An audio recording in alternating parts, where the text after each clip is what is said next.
Jadi kita hari ini hukum pasar modal aja gitu ya, karena sebenarnya nggak akan sempat sih kalau sampai jam 9.15 kita juga mempelajari mengenai kredit sindikasi gitu ya. Tapi kredit sindikasi itu materinya sedikit gitu ya. Materinya sedikit, dia sebenarnya sama dengan kredit pada umumnya, cuma itu sindikasi. Sindikasi itu berarti ada lebih dari satu lender, satu kreditur. Sebenarnya itu sih. Jadi nggak terlalu banyak materinya juga mengenai kredit sindikasi. Nanti saya upload aja bahan paparannya gitu ya. Cuman ada berapa slide saja itu bisa kalian pelajari sendiri, dan kalau ada nggak bisa dipahami gitu ya, ada yang ingin tanyakan silakan gitu ya. Nah ini kita hukum pasar modal aja gitu ya. Nah yang akan kita pelajari mengenai hukum pasar modal itu lebih kepada instrumen-instrumennya, apa aja sih yang ada di pasar modal ini, sejarah pasar modal, perbedaan pasar modal dan kredit, perbedaan pasar modal pasar uang, lalu lembaga-lembaga atau institusi-institusi yang terlibat di dalam aktivitas di pasar modal ini, gitu ya. Kejahatan di bidang pasar modal kita ulas sedikit. Ya. Nah itu kira-kira mengenai materi yang akan kita pelajari mengenai hukum pasar modal gitu ya. Jadi sebelumnya gitu ya, hukum pasar modal itu sebenarnya salah satu bagian dari suatu sistem keuangan, gitu ya. Nah, sistem keuangan ini sendiri, by definition, itu adalah kumpulan pasar, institusi, peraturan, cara bagaimana suatu berharga atau efek diperdagangkan, tingkat bunga ditentukan, jasa keuangan dihasilkan, dan ditawarkan kepada masyarakat luas. Dengan definisi pasar modal, tapi dia memiliki suatu karakteristik tertentu yang lebih luas cakupannya dibandingkan dengan pasar modal. Ya, nah kita kalau berbicara mengenai sistem keuangan di negara kita, gitu ya, ini relatif, gitu ya, secara umum ada regulator, ya, regulator ataupun institusi yang menetapkan peraturan di bidang sistem keuangan ini, yang menjaga sistem keuangan di Indonesia ini tetap berjalan, tetap bekerja seperti pada umumnya, gitu ya, seperti pada keadaan normal, gitu ya. Ini ada institusi yang menjaga, gitu ya, sebagai regulator atau sebagai pelaku juga atau pelaksana juga di bidang sistem keuangan. Ini ada 4 gitu ya, tapi sebenarnya prinsipnya ada 3 sebenarnya. Ada BI gitu ya. BI itu sebagai pelaksana sistem moneter gitu ya, pengendali sistem moneter, sistem pembayaran, dan kebijakan mikroprudensial. Kalau sistem moneter gitu kita tahu ya, moneter itu apa sih fungsinya moneter gitu kan. Moneter itu menetapkan tingkat inflasi, menetapkan kurs nilai mata uang, menetapkan peredaran rupiah di Indonesia gitu ya. Itu sebenarnya fungsi BI, tapi sebenarnya tugas BI pada ujungnya itu satu, menstabilkan harga, menjaga kestabilan harga. Itu satu fungsi utama BI, itu menjaga kestabilan harga yang dicapai melalui moneter, sistem pembayaran, dan kebijakan mikroprudensial. Gitu ya. Lalu ada OJK. Nah, OJK ini dengan dia dibentuk dengan Undang-Undang 21 tahun 2011 gitu ya. Dia ada beberapa fungsi regulasi atau pengawasan. Pertama di bidang pasar perbankan, kedua di bidang pasar modal yang akan kita pelajari pada hari ini, dan yang ketiga di bidang lembaga keuangan non-bank. Keuangan non-bank ini banyak ya, dana pensiun, asuransi, modal ventura, ataupun misalkan peer-to-peer lending, pinjaman-pinjaman online kayak gitu ya. Nah, itu di bawah supervisi dan ataupun pengawasan dari OJK gitu ya. Regulasinya pun yang di bidang itu yang menetapkan OJK. Lalu ada Kementerian Keuangan gitu ya, sebagai bendahara negara dan sebagai otoritas fiskal. Ini dia memiliki fungsi fungsi koordinasi juga, fungsi koordinasi ataupun melakukan mekanisme intervensi pasar melalui kebijakan-kebijakan yang tertuang di dalam APBN gitu ya, banyak sekali gitu ya. Misalkan masa-masa pandemi saat ini gitu ya, banyak kebijakan-kebijakan yang bagaimana sih likuiditas di pasar itu bisa lebih baik gitu kan. Para pelaku usaha itu bisa lebih menggerakkan perekonomiannya gitu ya, bisa beraktivitas lagi.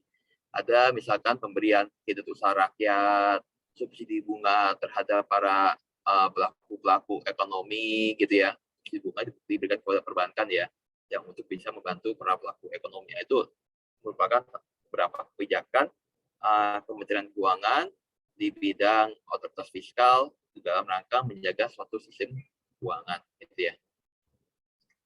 Lalu ini sebenarnya kok LPS itu dia bukan regulator, dia tidak memiliki fungsi sebagai regulator, tapi dia memiliki fungsi yang dipandang sangat penting gitu ya di dalam menjaga trust gitu ya. Proses keuangan tuh kuncinya tuh salah satu kunci penting itu trust, kepercayaan. Banyak kejadian, banyak peristiwa yang mengganggu sistem keuangan yang diakibatkan oleh adanya penurunan atau hancurnya trust masyarakat terhadap sistem keuangan itu sendiri, gitu ya. Jadi LPS itu kan dia menjaga agar simpanan nasabah, gitu ya, simpanan masyarakat ataupun nasabah di bank itu tetap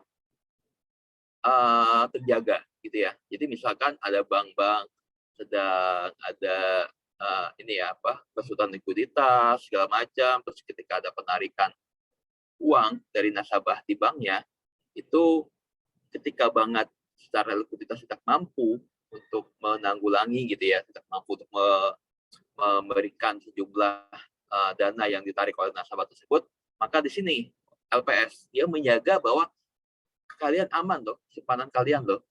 Kalian nggak usah cemas, nggak usah panik, simpanan kalian aman untuk bisa dijamin oleh LPS. Jadi LPS itu sebenarnya dia menjaga trust biar masyarakat tidak panik.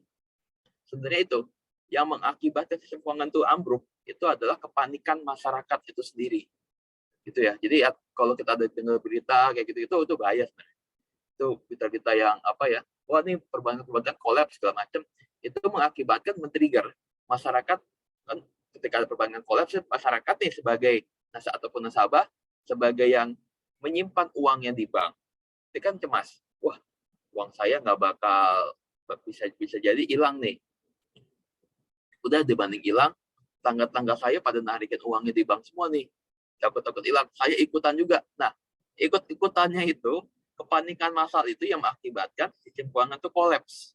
Karena akan ada penarikan secara besar-besaran, secara massal dari dana-dana yang tersimpan di perbankan. Nah, itu ketika ditarik oleh dalam jumlah yang besar, mengakibatkan sistem perbankan menjadi kolaps gitu ya. Itu LPS menjaga trust itu, gitu ya, karena perbankan memang salah satu institusi yang ya satu institusi utama lah ya di dalam suatu sistem keuangan, gitu ya. Pasar modal juga punya sebenarnya institusi yang menjaga trust dari investor, gitu ya. Ada. Nanti kita singgung dikit ya di akhir. Nah ini ya sistem keuangan. Jadi memang sistem keuangan itu untuk menjaga sistem keuangan ini mereka ini berkumpul gitu ya. BI, OJK, LPS dan Kementerian Keuangan ini berkumpul dalam satu wadah forum koordinasi yang dinamakan Forum Koordinasi Stabilitas Sistem Keuangan, gitu ya. Ataupun sekarang disebut dengan KSSK, Komite Stabilitas Sistem Keuangan. Ini tiap 3 bulan rapat, gitu ya. Rapat untuk melihat sistem keuangan di pasar modal gimana? Oke, nggak ada penarikan saham secara besar-besaran oleh nasabah. Investor asing tidak menjual secara besar-besaran sahamnya di pasar modal. Aman, pasar modal. Dari sisi perbankan gimana? Aman. Likuiditas bank masih terjaga. Itu tiap 3 bulan untuk untuk melihat gitu ya situasi sistem keuangan secara komprehensif. 4 lembaga atau 4 institusi ini. Kalau LPS di KSSK itu di Komite Stabilitas Sistem Keuangan itu tidak memiliki hak veto, gitu ya. Hak suara ini nggak memiliki, hanya dia bisa memberikan pendapat, tapi tidak bisa mengeluarkan pendapat yang dinilai dengan hak veto, yang bisa dinilai dengan suara, gitu ya. Jadi dia tidak memiliki hak suara atau hak veto, hanya bisa memberikan pendapat, gitu ya. Jadi ini betapa pentingnya sistem keuangan gitu ya. Kalau kita ngelihat pasar modal gitu ya sebagai salah satu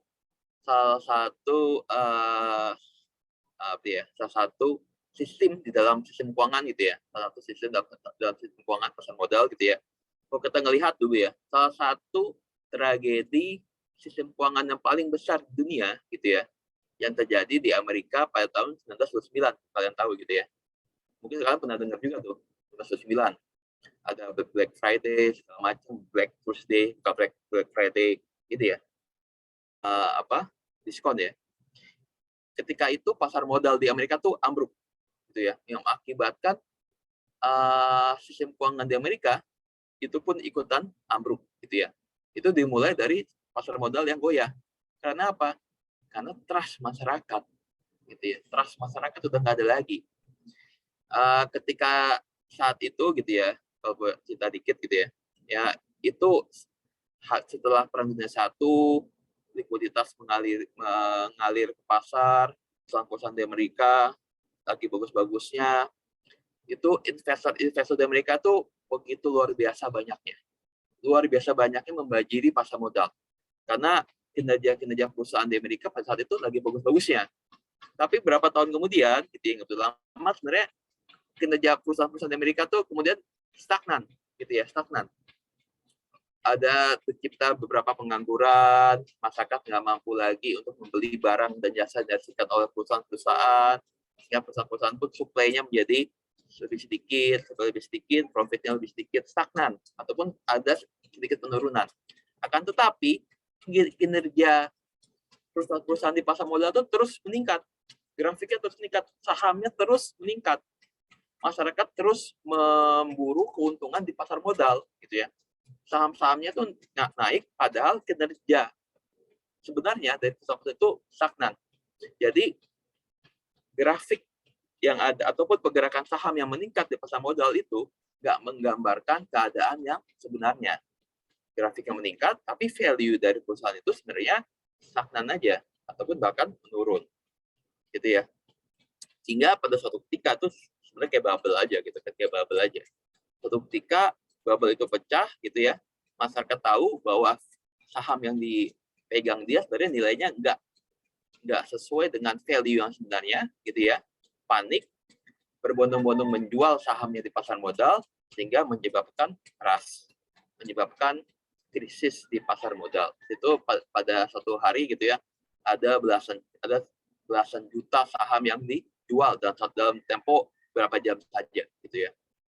Itu dijual berbondong-bondong, masyarakat menjual sehingga sahamnya nilainya anjlok, perusahaan nggak bisa mendapatkan permodalan lagi, segala macam, akhirnya pasar modal kolaps, dan itu berimbas ke keseluruhan sistem keuangan di Amerika, gitu ya, dan juga menjakiti beberapa negara-negara yang lain juga, gitu ya. Itu salah satu kisah atau kasus kegagalan pasar modal saat itu ya. Nah, ini perbedaan pasar modal, pasar uang, gitu ya. Jadi intinya pasar modal itu, jadi ada beberapa instrumen yang ada di pasar modal, gitu ya. Perbedaan utama antara pasar uang dan pasar modal itu adalah pada selain instrumennya kadang sama nih, instrumennya kadang sama. Misalkan Kalau kita lihat dari sisi pemerintah, gitu ya. Pemerintah itu ada dia mengeluarkan obligasi juga, kayak. Kalau kita tahu, misalkan salah satunya surat utang negara, gitu ya. Nah, sama-sama, tapi ada surat utang negara yang dia di pasar uang dan ada surat utang negara yang dia ada di pasar modal. Nah, perbedaannya di mana? Perbedaannya adalah di dalam jangka waktunya. Surat utang negara yang diperdagangkan di pasar uang itu adalah yang berjangka waktu kurang dari 1 tahun atau disebut dengan surat perbendaharaan negara, gitu ya. Ataupun surat utang negara yang diperdagangkan di pasar modal, gitu ya, yang dia memiliki jangka waktu lebih dari 1 tahun, itu kan dinamakan obligasi negara, yaitu ada di pasar modal. Jadi melihatnya pertama kali dari sisi jangka waktunya ya, secara umum gitu ya. Kadang-kadang saya lihat sih ada ketidakkonsistenan juga gitu ya dalam beberapa instrumen. Sebenarnya instrumen jangka pendek, tapi kenapa dibilang instrumen modal juga, ada beberapa yang kayak gitu ya. Tapi secara umum, saya kita katakan ketika instrumen itu berjangka waktu di bawah 1 tahun, itu adalah diperdagangkan di pasar uang, gitu ya. Ini tempat diperdagangkannya, kalau pasar uang itu di bank, kalau pasar modal kita tahu ya ada di bursa efek, gitu ya. Walaupun nggak keseluruhan juga. Jadi ada yang sifatnya over the counter juga. Over the counter itu di luar bursa juga sebenarnya. Sebenarnya ada instrumen pasar modal, tapi dia diperdagangkan di luar bursa. Itu ada juga sih. Jadi ada pasar, terus pasar valuta asing, tempat diperjualbelikannya valuta asing ya, bank money changer gitu ya. Ya misalkan kayak apa sekarang forex ya, forex gitu juga, gitu ya, tempat juga ya, valuta asing gitu ya. Trading forex gitu kan, trading valuta asing. Lalu ada pasar barang berjangka, ini yang diperdagangkan itu sebenarnya kalau kalian pernah coba-coba pasar berjangka atau bursa komoditi ini yang diperdagangkan ya sesuai namanya itu barang komoditi, cengkeh, teh, kopi, gula, hal seperti itu gitu ya yang diperdagangkan. Tapi kalau kita sebagai investor, sebagai trader gitu ya, di pasar barang berjangka ini biasanya kita beli sejumlah teh, sejumlah kopi, akan tetapi kita nggak mengkeep terlalu lama gitu ya. Kita nggak ingin barang kita itu sampai beneran ke kita beli gitu ya. Yang ya kalau kita perdagangkan dengan selisih harganya ya. Jadi kita jual kembali sebelum benar-benar fisiknya itu sampai di port gitu ya, di pelabuhan. Nah, ini di bawah pengawasan Kementerian Perdagangan ya Pak Pepti. Kalau yang khusus pasar barang berjangka ini. Nah, ini by definition hukum pasar modal itu berdasarkan Undang-Undang 8 tahun 1995 itu adalah kegiatan yang bersangkutan dengan penawaran umum dan perdagangan efek perusahaan publik yang berkaitan dengan efek yang diterbitkan serta lembaga dan profesi yang berkaitan dengan efek. Ini pasar modal sering disebut sebagai bursa efek, gitu ya. Pasarnya bursa, jadi kayak bursa efek itu kayak mall-nya gitu kan, kayak mall-nya. Jadi bursa efek itu kayak mall-nya, dia mempertemukan antara penjual dan pembeli gitu ya. Di situ ada penjual yang memperdagangkan, menjajakan barang dagangannya gitu ya. Mereka membutuhkan modal, ada investor atau pembeli yang dia memiliki kelebihan dana gitu ya, membeli sejumlah instrumen yang ada di pasar tersebut gitu ya. Ya itu fungsi dari pasar modal, mempertemukan antara penjual dan pembeli tersebut ya. Fungsi dari bursa gitu ya. Pihak pembeli modalnya, barangnya itu biasanya diistilahkan dengan efek, stok ataupun sekuritas gitu ya, barang yang diperdagangkan tersebut. Pihak pembelinya disebut dengan investor dan pihak penjualnya disebut dengan secara umum emiten gitu ya. Nah, pertanyaannya pasar modal gitu kan, jadi perusahaan kalau kita kembali kepada kuliah kita sebelumnya gitu ya, corporation, perusahaan mereka membutuhkan dana gitu ya. mereka membutuhkan dana dengan salah satunya gitu ya, menjual sahamnya di pasar modal. Menjual sahamnya di pasar modal. Pertanyaannya kemudian, saham yang dijual di pasar modal ini, pertama ada saham yang baru atau saham yang existing. Saham yang dijual oleh perusahaan, gitu ya. Ketika mereka membutuhkan pendanaan, ini ada saham baru atau saham yang existing. Ada yang bisa ini jawab? Saham baru, Pak. Ya, itu ya sudah ya. Pasti saham baru, gitu ya. Bukan saham existing, pasti saham baru yang dijual. Nah, kalau saham baru yang dijual, berarti berlaku ketentuan mengenai mekanisme penambahan modal, gitu kan? Penambahan modal yang berlaku di dalam suatu perseroan terbatas, gitu ya. Ada penambahan modal yang dia melampaui ceiling dari modal dasar, ada yang masih berada di bawah ceiling dari modal dasar. Itu ketentuannya ada perbedaan mekanismenya. Nah, itu pasti dan yang dijual di pasar modal ini pasti saham yang baru, gitu ya. Nah, kemudian kalau kita lihat secara umum gitu ya, secara umum itu ketika suatu perusahaan mereka membutuhkan pendanaan ya, bukan pendanaan baik untuk ekspansi pasar, memperluas usaha gitu ya, melakukan kegiatan ekspor impor, membuka pabrik baru gitu ya, atau untuk melakukan suatu proyek gitu ya, mereka membutuhkan pendanaan lebih. Gitu ya. Pendanaan ini secara umum gitu ya, bisa didapat dari financing, misalkan pasar modal, ataupun debt financing gitu ya. Debt financing melalui pinjaman.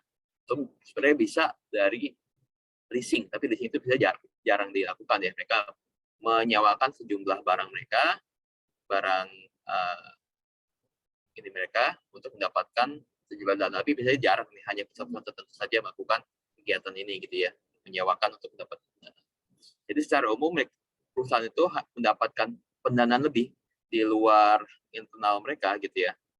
Itu melalui dua mekanisme tadi, equity financing dan debt financing. Pertanyaannya adalah, sebenarnya menurut kalian nih, kelebihan dan kelemahan gitu ya, ataupun kekurangan ketika perusahaan ini memutuskan, sebenarnya pertimbangan apa sih yang yang dipikirkan oleh perusahaan, yang menjadi pertimbangan perusahaan ketika memutuskan, oh kita butuh dana lebih untuk memperluas pasar kita. Kita ingin membuka pabrik baru misalkan. Kita membutuhkan pendanaan lebih.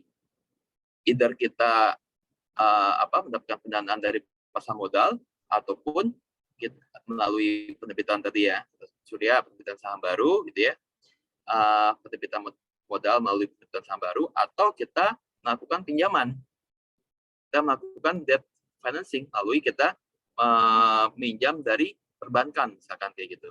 Kira-kira apa yang menjadi pertimbangan dari suatu perusahaan untuk memutuskan hendak kemana mereka untuk mendapatkan pendanaan? Ada yang bisa ngasih ini nggak? Insight ya. Dewa gimana Dewa?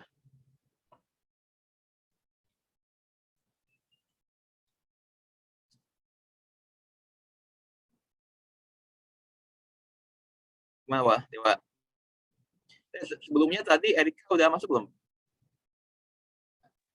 Hadir Pak, udah Pak. Oke. Tadi saya lagi reconnecting. Oke. Sip. Sama Lutfi tadi, udah hadir belum? Hadir Pak. Oke. Dewa gimana Dewa? Kira-kira apa yang menjadi pertimbangan suatu perusahaan ketika memutuskan untuk ke debt financing ataupun ke equity financing melalui penerbitan saham baru di pasar modal? Cost of equity-nya mungkin, Pak. Iya, gimana? Cost of equity-nya lebih kecil dari cost of cap-nya, Pak. Maksudnya gimana tuh? Jadi lebih menguntungkan untuk menerbitkan modal lagi, Pak, daripada untuk berhutang, Pak. Kenapa? Cost of Equity. Apa, Pak? Iya, kenapa? Iya, kenapa itu lebih menguntungkan menerbitkan saham baru di pasar modal daripada melakukan debt financing melalui peminjaman dari perbankan misalkan.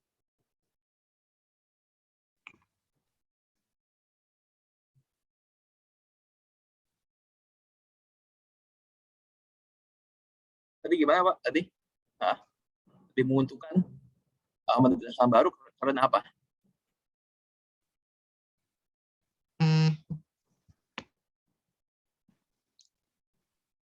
Pasti ada bahan pertimbangan kan ketika perusahaan entah dia mengexercise pendanaan melalui pasar modal ataupun melalui perbankan, melalui peminjaman gitu kan. Pasti ada pertimbangan-pertimbangannya tuh. Oh, biasanya ini Pak, karena kalau nerbitin misalnya saham baru itu tidak ada kewajiban untuk bayar dividen Pak. Kalau utang itu kan harus membayarkan bunga Pak. Gitu ya. Jadi ada kalau melalui pasar modal ada kewajiban, tidak ada kewajiban untuk pembayaran bunga, gitu ya. Sementara kalau ini ada ya gitu ya, kalau melalui loan gitu ada gitu ya. Ada lagi nggak? Kira-kira yang mau menambahkan? Fitri? Iya, Pak. Gimana Fit? Ada lagi nggak Fit? Mungkin kalau Kira-kira kalau kamu sebagai direksi perusahaan nih, kamu memutuskan, oh Pak, Bu Fitri, perusahaan kita lagi butuhkan pendanaan baru nih, uang kita, cash flow kita nggak cukup nih. Lalu kamu berpikir sebagai direksi, oke, kita pendanaan baru melalui pasar modal atau melalui ini nih, gitu, atau melalui pinjaman dari bank nih. Itu apa yang menjadi bahan pertimbangan kamu tuh? Sebelum kamu memutuskan untuk pergi ke pasar modal dengan penerbitan saham baru ataupun pergi ke melakukan pinjaman. Kira-kira apa?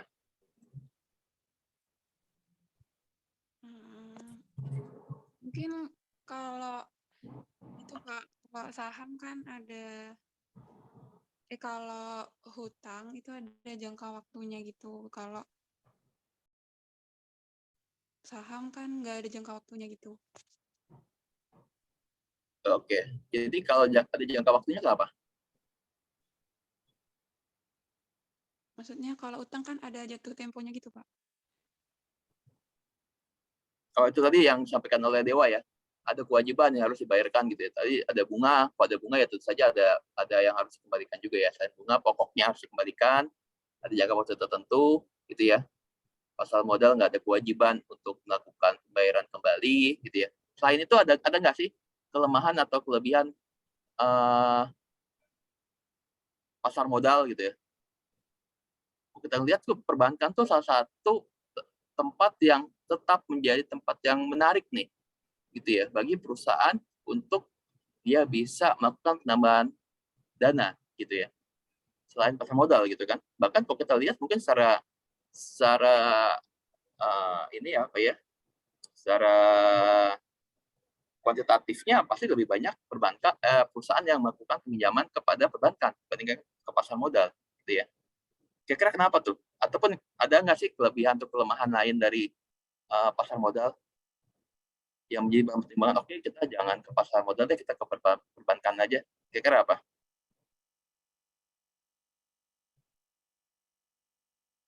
Ayu gimana Ayu? Oke tadi gue Fitri, thank you ya. Ya, Pak. Ayu gimana Ayu?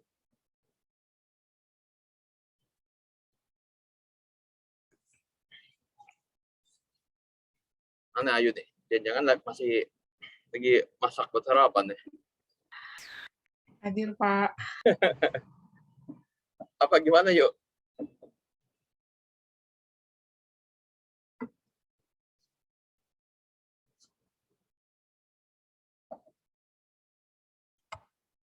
Apa nih? Kira-kira apa sih kelemahan dari tadi? Udah sebenarnya clue-nya tuh ada tuh. Penambahan modal, penerbitan saham baru. Tadi kata Surya tuh penerbitan saham baru tuh. Kalau kita suatu emiten gitu ya, dia ingin menawarkan saham di pasar modal.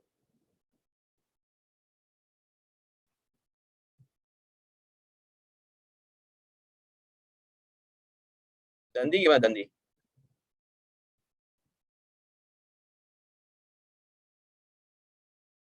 Hadir Pak, gimana Pak? Ya, apa Dandi? Tadi Ayo belum ini nih, masih mikir-mikir dia. Bisa ngebantu nggak? Mungkin kalau pertimbangan dari saham itu mungkin lebih milih saham karena kalau terjadi pilot nanti kan pembagian hartanya itu kan paling akhir Pak. Betul. Kalau saham, kalau utang itu lebih di awal, kreditur lebih diutamakan. Jadi kayaknya itu yang jadi pertimbangan dalam memilih saham atau utang itu Pak. Jadi kamu lebih prefer penerbitan saham baru di pasar modal ya? Iya Pak. Gitu ya, karena masalah nanti likuidasi pembagian sisa hasil keuntungan kepada para pada pemegang saham, kepada para kreditur, di mana kreditur memang lebih diutamakan gitu ya dalam pembagian sisa hasil usaha, dalam pembagian aset-aset perusahaan gitu ya. Ketika likuidasi, kreditur lebih diutamakan daripada para pemegang saham. Pemegang saham itu belakangan memang. Paling akhir lah ketika kreditur itu dari lunasi semua kewajibannya melalui pembagian sisa aset dari perusahaan, baru ketika ada sisa baru diberikan kepada pemegang saham itu buat itu bisa jadi bahan pertimbangan juga gitu ya ketika memutuskan either pasar modal ataupun melalui loan gitu ya. Oke, good. Dandi, ada lagi nggak yang mau menambahkan?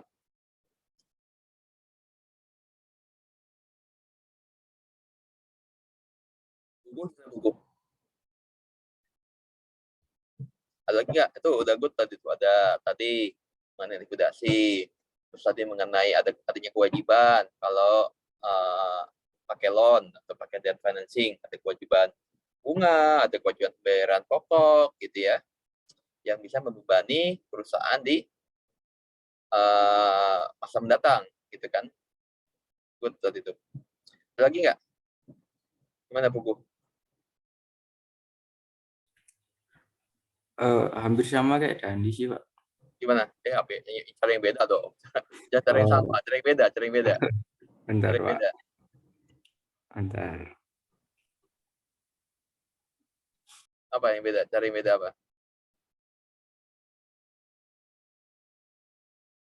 Saya yang cari yang kameranya off aja nih. Biar lagi ngantuk-ngantuk masih pagi, biar melek gitu kan. Rehan gimana Rehan?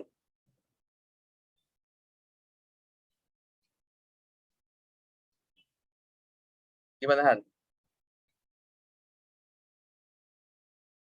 Ya Pak, Ya, gimana?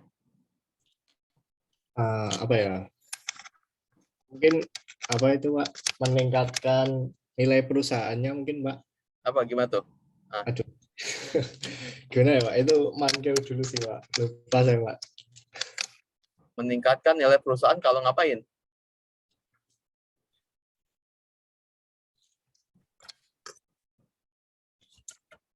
Kalau antara apa saham sama hutangnya itu seimbang gitu lah Pak. Kurang lebih. Jadi kamu pilih yang mana? Pilih yang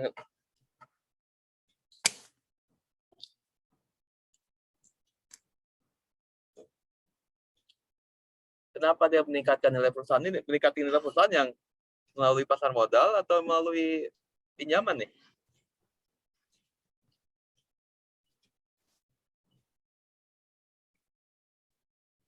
Udah good tuh ininya apa point of view-nya udah oke tuh perspektif. Cuma butuh dielaborasi lagi aja.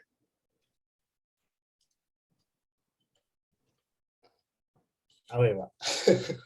Lupa Udah, Pak. oh, meningkatnya nilai value dari perusahaan. Nah, benar tuh. Cuman apa gitu? Kenapa dia meningkatkan nilai dari perusahaan gitu kan? Butuh dijawab tuh kenapanya tuh kan gitu ya. Dan cuma berhenti sampai di gitu. Ada yang kurang gitu. Apa ya Pak? Gimana Taufik? Ada yang bisa nambahin dari Rehan atau ini? Ada pendapat sendiri? Gimana Fik? Mungkin harganya fluktuatif kalau saham, Pak. Kalau misalkan obligasi atau utang itu lebih stabil harganya, Pak. Maksudnya gimana tuh? Saham itu fluktuatif kalau Ya, jadi gimana? kalau misalkan saham kan itu tergantung faktor makro dan mikro, Pak. Kalau misalkan utang kan dia harganya itu lebih dipengaruhi faktor makro. Maksudnya gimana tuh? Jadi dari faktor harganya. Saham itu lebih fluktuatif. Jadi perusahaan nih terbitin saham baru, dibeli oleh investor, itu harganya fluktuatif sahamnya dia yang dia beli. Yang dia jual tuh harganya fluktuatif. Dia dapetin uang nih dari investor nih, ya kan? Si perusahaan kan atau emiten nih ngejual saham baru pada investor di pasar modal, dibelilah oleh investor di pasar modal sejumlah sahamnya tersebut. Dia dapetin uang kan? Masuk nih uang nih, dia jual saham misalkan 100.000 lembar, dia dapetin uang pendanaan baru 100 miliar. Nah itu ruginya buat perusahaan apa? Fluktuatifnya di mana?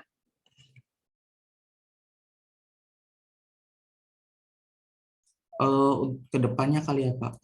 Tergantung pengaruh faktor makro mikronya, Pak, untuk kedepannya. Apa tuh? Jadi pengaruhnya apa? Buat perusahaan yang udah dapetin duit tuh apa?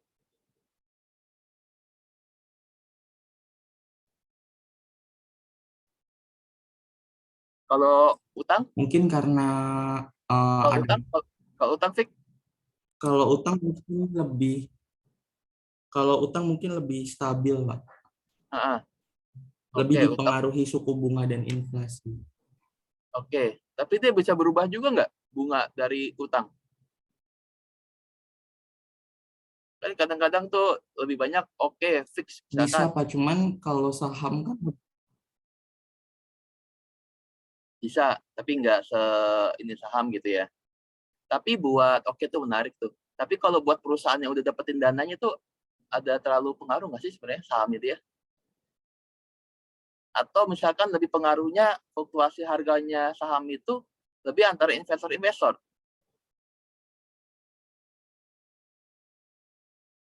Dan dia udah jual saham di pasar modal, dia dapetin duit nih 100 miliar tadi, misalkan berhasil dapetin jual semua lah ya. Dapat 100 miliar dari dia penjualan saham. Oke, 100 miliar itu digunain sama dia buat membuka pabrik baru lah, misalkan gitu. Lalu sahamnya kemudian ya adalah perubahan 10-20% dari nilai semula turun. Nah, itu sebenarnya lebih pengaruhnya investor antar investor atau perusahaan juga? Kaitannya dengan dia dapetin dana, dengan dia ekspansi usahanya ada nggak kira-kira? Apakah uangnya miliar yang dia pegang jadi turun harganya? Pak, mohon maaf, Pak. Si Taufik baru ngechat saya, Pak. Dia reconnecting, Pak. Keluar Zoom, Pak. Ya. Ada yang lain nggak? Mohon maaf, Pak. Baru masuk kembali. Iya. Kalau menurut saya sebenarnya tergantung sih, Pak.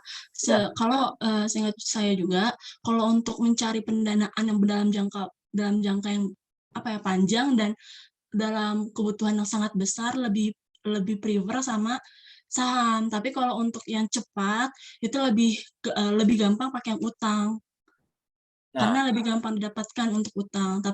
Tapi kalau misalkan untuk mencari dana yang sangat-sangat besar, karena utang ada suku bunga kan, jadi makin besar lagi kan Pak tagihannya. Jadi lebih prefer untuk yang saham sih kalau untuk dana yang cukup besar. Oke. Itu bahan pertimbangan utama tuh tadi. Ada yang perlu di-highlight dari yang sampaikan Vanessa. Utang itu lebih cepat. Gitu ya.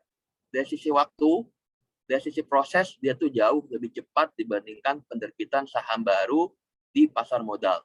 Itu yang seringkali jadi bahan pertimbangan utama dari para perusahaan ketika dia memutuskan saya akan IPO ke pasar modal atau saya akan meminjam uang dari perbankan. Masalah waktu, masalah proses. Itu yang jadi bahan pertimbangan utama juga. Ketika memutuskan, saya ke perbankan, saya ke pasar modal. Karena perbankan itu jauh lebih cepat. Dan ada banyak pertimbangan ya. Kalau tadi ada kewajiban, selain kewajiban kalau perusahaan itu minjam uang gitu ya, harus ada kolateral gitu ya. Kolateral itu ada aset yang dijadikan jaminan gitu ya. Yang di mana aset ini akan bisa dieksekusi oleh kreditur ketika perusahaan tidak mampu atau default atas kewajiban pembayaran utangnya. Gitu ya. Jadi kolateral ada risiko itu. Asetnya akan tersita gitu kan, akan terambil oleh kreditur. Lalu juga yang tadi sebenarnya kalau kita ngelihat penerbitan saham baru, kalau kalian dulu belajar saham, penerbitan saham baru itu akan mengakibatkan yang namanya delusi. Itu yang banyak nggak diinginkan oleh pemegang saham existing ya, artinya delusi. Yang tadinya dia megang 25% kepemilikan dari perusahaan gitu ya, dengan perusahaan itu menerbitkan saham baru, maka bisa jadi kepemilikan dia dalam satu perusahaan jadi cuma 10%, menjadi cuma 5%. Kontrol pemegang saham existing akan berkurang, gitu ya. Kontrolnya berkurang, berarti nanti ya macam-macam dampaknya. Berarti dia kontrol terhadap manajemen, kontrol terhadap perusahaan akan berkurang juga. Belum lagi kalau kita berbicara mengenai pembagian dividen. Ketika porsi sahamnya di kepemilikannya semakin kecil di suatu perusahaan, ketika perusahaan itu membagi dividen, berarti kan porsinya dia lebih kecil, gitu kan. Nah, namanya pendanaan itu ya, namanya perusahaan itu misalkan dia buka pabrik baru segala macam gitu kan, atau misalkan untuk membangun satu proyek infrastruktur itu baru balik modalnya misalkan jangka panjang, bisa 5 tahun, 10 tahun baru balik modal ke perusahaan. Artinya belum ada dividen yang dinikmati selama masa pengerjaan proyek tersebut, misalkan. Gitu ya. Jadi dia harus si pemilik modal ini, gitu ya, pemegang saham existing ini, dia harus menunggu dulu dalam jangka waktu yang lama, dan bisa jadi kalau proyek yang gagal kan dia nggak jadi dapat keuntungan juga, gitu ya. Dia harus sabar dulu untuk mendapatkan porsi dividen yang lebih kecil, karena dia menjadi berkurang nih kepemilikannya. Selain tadi masalah kontrol sih sebenarnya yang paling utama. Dia jadi kehilangan kontrol, jadi berkurang kontrolnya terhadap perusahaan gitu ya, karena persentase kepemilikannya terhadap perusahaan menjadi berkurang dengan diterbitkannya saham baru. Itu ya, selain tadi masalah proses, waktu. Jadi kalau perusahaan ingin melantai di bursa itu persyaratannya luar biasa banyak gitu ya. Nggak perusahaan sembarangan yang bisa melantai di bursa saham gitu ya, di bursa efek gitu ya. Itu harus perusahaan-perusahaan yang dari sisi laporan keuangannya, dari sisi asetnya, dari sisi potensi bisnisnya itu benar-benar sudah baik gitu ya. Jadi itu pertimbangan ketika perusahaan itu memilih apakah akan melakukan PBN oleh perbankan atau pasar modal. Ini beberapa manfaat pasar modal gitu ya. Untuk investor, emiten, dan untuk pemerintah gitu ya. Investor tentu saja kita bisa memperoleh dividen gitu ya dari profit perusahaan. Lalu kita bisa memperoleh capital gain itu dari perdagangan, itu namanya pasar sekunder ya. Jadi investor antar investor gitu ya. Jadi ketika harga saham naik bisa kita jual untuk mendapatkan selisih dari saham yang kita beli. Lalu dapat memperoleh bunga atau yield untuk obligasi. Jadi obligasi itu jangan salah. Itu walaupun dia debt financing, tapi dia masih dikategorikan instrumen pasar modal, gitu ya. Obligasi ya. Dia debt financing tapi masih dikategorikan sebagai instrumen pasar modal. Lalu bisa menjadi pemilik perusahaan yang sehat, dapat dengan mudah mengganti instrumen investasi, gitu ya, buat investor. Dapat berinvestasi di beberapa perusahaan secara bersamaan, lalu dapat kontribusi dalam pembangunan ekonomi. Lalu dari sisi emiten, tentu saja mendapatkan pendanaan, peningkatan produksi, mendorong perusahaan untuk menerapkan good corporate governance. Jadi ini hal yang tadi ya, good corporate governance itu kewajiban yang harus dipenuhi ketika perusahaan telah menjual saham di pasar modal, telah menjadi emiten gitu ya. Dia harus mendapatkan good corporate governance. Good corporate governance itu dewan komisarisnya udah beda dengan perusahaan biasa. Dia ada minimal dewan komisaris berapa jumlahnya, misalkan harus ada audit komite, harus ada komite remunerasi dan lain-lain sebagainya gitu. Persyaratan gitu ya. Persyaratan harus laporan keuangannya harus bisa diakses oleh publik segala macam gitu ya. Ini nggak semua perusahaan siap menerapkan gitu. Itu yang jadi pertimbangan kenapa perusahaan sekarang ya dari sisi ini ya, walaupun loan gitu ya, pembiayaan dari perbankan itu dampaknya lebih berat gitu ya, tapi proses dan persyaratan jauh lebih ringan gitu ya, dan lebih cepat. Lalu memperkecil ketergantungan terhadap perbankan, besar kecilnya dividen tergantung pada besar kecilnya keuntungan, jadi nggak ada kewajiban tertentu gitu ya, harus sekian gitu. Tapi itu bisa digantungkan kepada keuntungan atau profit yang didapatkan. Lalu tidak ada kewajiban yang terikat sebagai jaminan. Kalau loan dari perbankan tentu saja ada kolateral gitu ya, aset yang dijaminkan. Dan itu juga kalau perusahaan kalau dia di lewat pasar modal, dia dari sisi value dari perusahaan itu tadi udah singgung sama Rehan. Value dari perusahaan itu menjadi lebih baik gitu ya. Jadi ketika misalkan ada investor yang ingin mengakuisisi suatu perusahaan sama nih. Tapi dia pasti ngelihat juga debt to equity ratio-nya. Wah, debt to equity ratio tinggi sekali gitu kan. Ada utang, ada kewajiban di masa mendatang. Dengan perusahaan yang ya mungkin masih kalah dibanding perusahaan yang sebelumnya gitu ya, yang bergerak di bidang yang sama, tapi debt to equity ratio-nya bagus gitu ya. Utangnya sangat bisa terkendali gitu ya, dalam angka yang sangat bisa terkontrol. Dibanding perusahaan yang likuiditas lebih melimpah, tapi dengan debt to equity ratio-nya yang jauh lebih tinggi, relatif investor lebih melihat atau lebih tertarik gitu ya pada perusahaan yang sehat secara neraca gitu ya, dan debt to equity ratio-nya kecil walaupun dengan tingkat likuiditas yang ya lebih kecil dibanding perusahaan sebelumnya. Karena utang itu konsekuensinya panjang gitu ya, apalagi melihat dulu portofolio dari utangnya, wah ada penumpukan utang dalam satu waktu tertentu, gitu kan. Jadi sempat disinggung ya teman kalian, ke utang itu rata-rata jangkanya tertentu gitu ya, relatif jangka pendek gitu kan, 5 tahun, 10 tahun gitu aja sih sebenarnya. Ataupun buat corporation tuh sebenarnya, kita KPR bisa 15 tahun ya, 20 tahun. Tapi relatif kalau untuk perusahaan tuh jangka waktunya lebih pendek gitu ya. Bisa cuma 5 tahun atau 7 tahun gitu ya. Jarang yang sampai di atas 10 tahun gitu ya, walaupun ada juga gitu ya. Nah ini dilihat, kita perusahaan tuh biasanya dia melakukan peminjaman gitu ya, kredit tuh nggak cuma dari 1-2 perusahaan, tapi bisa dari banyak perusahaan gitu kan. Nanti kalau ada penumpukan jatuh tempo utang dalam 1 tahun yang bersamaan, ini akan tentu saja bisa mengakibatkan terganggunya cash flow, mengganggunya kegiatan operasional dari perusahaan. Jadi memang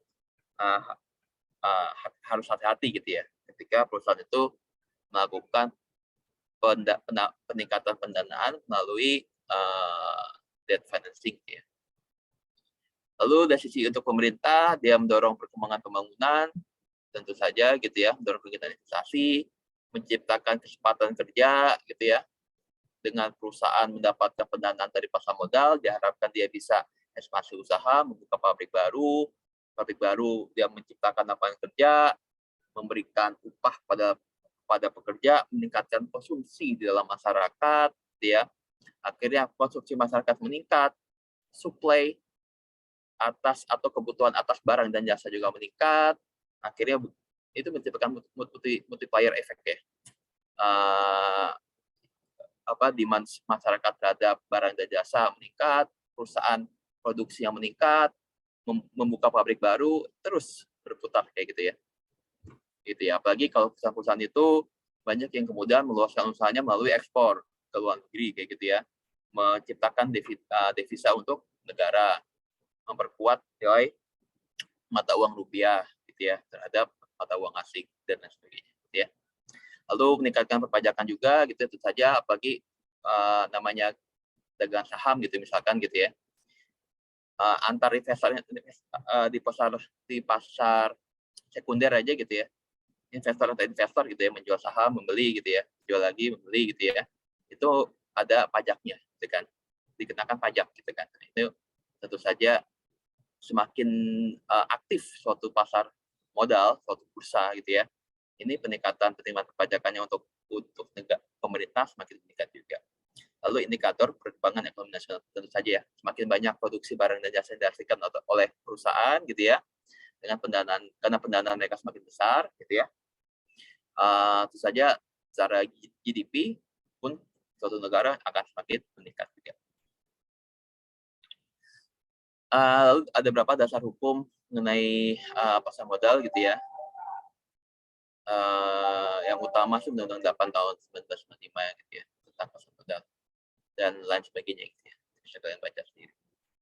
Lalu ini ada konsep mengenai pasar modal gitu ya. Jadi pasar modal itu tadi sebagaimana disampaikan di awal, laksana mall gitu ya. Dia mempertemukan antara pemilik dana dan pihak yang membutuhkan dana atau emiten gitu ya. Dipertemukan. Jadi kayak mall gitu. Sama seperti mall gitu ya. Mempertemukan antara pembeli dan penjual. Dan ada barang yang dijual. Barang yang dijual ini adalah efek gitu ya. Lalu mengenai sejarah pasar modal, kira-kira kalian tahu nggak pertama kali pasar modal itu atau bursa itu ada di mana? Di negara mana secara global, internasional? Kalian tahu nggak? Negara yang pertama kali memperkenalkan bursa saham. Atau yang pertama kali memperkenalkan konsep mengenai penjualan saham perusahaan pada masyarakat secara umum.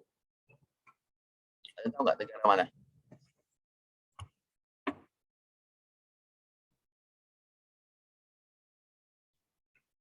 Belanda mungkin, Pak. Betul, Belanda ya. Jadi, dan perusahaannya apa pertama kali yang menjual sahamnya di bursa? Perusahaannya apa namanya? VOC bukan, Pak? Betul.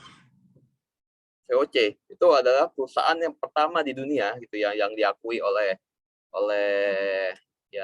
peneliti segala macam gitu ya. Sebagai perusahaan yang pertama kali memperdagangkan sahamnya di bursa VOC. Untuk apa kebutuhannya? Untuk mengambil rempah-rempah di jauh, termasuk Indonesia gitu ya, terutama Indonesia. Jadi gitu ya. Mungkin kalau nggak di Indonesia, bukan VOC yang pertama kali ini ya. Pertama kali ini ya. Perusahaan pertama yang memperdagangkan sahamnya gitu ya. Ataupun nanti pasar modal ini mulainya tuh akan sedikit lebih lambat gitu ya. Waktu tahun 1600-an ya. Jadi pertama kali memang perusahaan yang memperdagangkan sahamnya di bursa itu adalah VOC. Karena dia membutuhkan dana yang besar gitu ya. Kan kapal-kapal VOC luar biasa besar ya. Besar-besar banyak gitu ya. Pegawai-pegawainya pun beserta prajurit dari kerajaan Belanda itu pun banyak gitu ya. Yang ikut serta dalam misi mencari rempah-rempah di negara timur jauh gitu kan, Indonesia gitu kan, salah satu yang utama. Itu banyak diangkut ribuan orang gitu ya, yang naik kapal Belanda gitu ya. Itu dananya luar biasa besar. Ketika itu VOC merasa membutuhkan dana lebih gitu ya. Kemudian mulailah dijual efek-efek mereka untuk mendapatkan pendanaan tersebut gitu ya, untuk mencari rempah-rempah. Jual dulu belum ada tempat permanen, baru dijual di jalanan kota Amsterdam gitu ya. Nah, itu tahun 1900-an. Kalau Wall Street segala macam itu baru ada tahun 1700-an tuh. 100 tahun kemudian. Gitu ya. 1 abad kemudian setelah bursa atau perdagangan efek di Amsterdam. Wall Street pun dulu awalnya bermula dari jalanan itu ada di dekat tembok yang yang menjadi penghalang antara suku Indian dan suku ini warga pendatang ya, di belakang situ Wall Street. Nah, itu berapa emiten yang dia nggak bisa melantai di Wall Street karena persyaratannya agak ketat ya, mereka melantai di Nasdaq. Sama-sama bursa, cuma Nasdaq persyaratannya lebih ringan dibandingkan dengan emiten yang ingin melantai di Wall Street. Nah, kalau di Indonesia sendiri gitu ya, mulai ini di abad ke-18 ya. Mulai bursa itu di abad ke-18 disebut juga dengan periode permulaan gitu ya. Beberapa perusahaan Belanda gitu ya, Kultur Maskapai itu perusahaan di bidang perkebunan. Lalu ada Head Centrum itu perusahaan di bidang kayak kita kayak apa? Kompas, Republika itu apa? Cetakan ya, koran ya. Kayak gitu ya. Nah, ini mulai menjual efeknya, menjual sahamnya kepada beberapa orang Belanda yang ada di Indonesia, gitu ya. Bukan pada bursa, tapi mulai menjual, gitu ya. Dalam perkebunan, gitu ya, utamanya, gitu ya. Lalu tahun 1911 itu Amsterdam Effectenbeur itu namanya bursa efek di Belanda ya, namanya Amsterdam Effectenbeur. Itu mulai membuka cabang di Indonesia, gitu ya. Mulai buka cabang di Indonesia, mulai beroperasi pada tahun 1911, ini ya mulai diperdagangkan nih saham-saham perusahaan Belanda. Itu kalau nggak salah itu ada sekitar 13 perusahaan Belanda yang sahamnya dijual di bursa di Batavia tersebut gitu ya, cabang dari bursa efek di Amsterdam. Lalu mulai bergerak lagi nih, saham itu kan di Batavia ya, cabangnya. Lalu mulai dibuka tahun 1925, bursa efek di Surabaya dan Semarang. Lalu 3 bank besar dari Belanda, NHM, Eskomto, NIHB, mulai masuk bursa, ini tambah semarak nih. Awal-awal tahun 1920-an ini, mulai semarak nih, 1930-an itu mulai semarak bursa. Karena 3 bank besar dari Belanda mulai ikut serta nih sebagai emiten, gitu kan. Ini NIHM, Eskomto, dan NIHB itu sebenarnya perusahaan-perusahaan yang kemudian dinasionalisasi oleh pemerintah. Jadi Bank Budidaya, jadi Bank Ekspor-Impor, yang kemudian merger dengan Bank Mandiri pada tahun 1998, gitu ya. Lalu ada resesi ekonomi, gitu ya, Perang Dunia Kedua, gitu ya, di Eropa ya, itu mempengaruhi juga, gitu ya, mempengaruhi bursa di Indonesia, karena kita kan yang menggerakkan bursa Indonesia kan Belanda juga, gitu kan, pemerintahan Hindia Belanda juga. Mulai berpengaruh, mulai agak lesu, karena ada Perang Dunia Kedua. Belum lagi di Indonesia saat itu tahun 1942 sampai 1945 dijajah oleh Jepang, gitu kan. Udah tanpa padam tuh, gitu ya, tanpa padam. Dan juga terutama resesi ekonomi yang ada di Amerika 1929 itu juga, gitu ya, termasuk juga tuh membawa keterpurukan bursa efek di Eropa, gitu ya, nggak terkecuali Belanda, dan pengaruhnya pun sampai ke Indonesia. Jadi lesu, gitu ya, bursa itu pada tahun 1940-an ke atas, akhir tahun 1920-an, jadi lesu, gitu ya. Walaupun tadi ada sempat bergairah juga dengan masuknya emiten-emiten besar, gitu ya. Lalu tahun 1992 sampai 1977 dianggap sebagai periode kebangkitan, gitu ya. Dianggap sebagai periode kebangkitan. Karena pada tahun 52 diterbitkan Undang-Undang 15 mengenai bursa, lalu Bursa Efek Jakarta dibuka oleh Menteri Keuangan, gitu ya. Buka nih oleh Menteri Keuangan. Bursa ketika itu diselenggarakan oleh Perserikatan Uang dan Efek-Efek. Ini anggota-anggota dari PPUE itu adalah bank-bank swasta dan bank-bank pemerintah, gitu ya. Tahun 58 bursa lesu, tahun 66 ditutup, nggak beroperasi lagi. Kenapa lesu? Karena itu pun terdampak oleh kondisi ekonomi di internal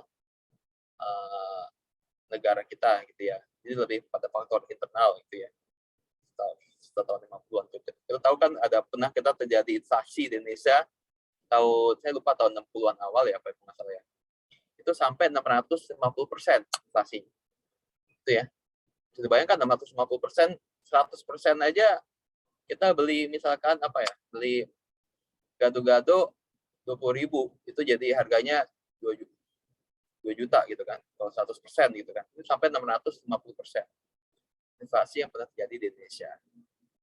Saya lupa tahun 1960-an awal atau 1950-an akhir ya.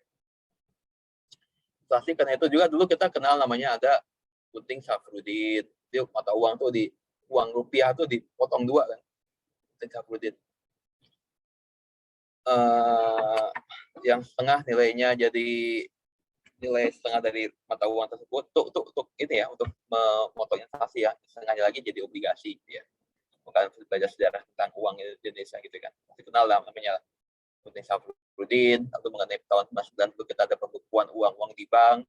Jadi uang sejumlah sekian itu oleh pemerintah dibukukan untuk mencegah peredaran uang yang lebih masif. Jadi dibukukan tuh oleh pemerintah tahun 59. Ditukar dengan obligasi. Gitu ya, untuk mengurangi peredaran mata uang di Indonesia. Nah, itu ya sejarah ini ya, uang di Indonesia ya. Tahun 66 intinya ditutup gitu ya, karena berbagai macam krisis ekonomi yang melanda Indonesia gitu ya. Lalu juga tahun-tahun segitu kan ada pembebasan Irian Barat segala macam gitu ya. Jadi banyaklah konflik internal pemerintah gitu ya.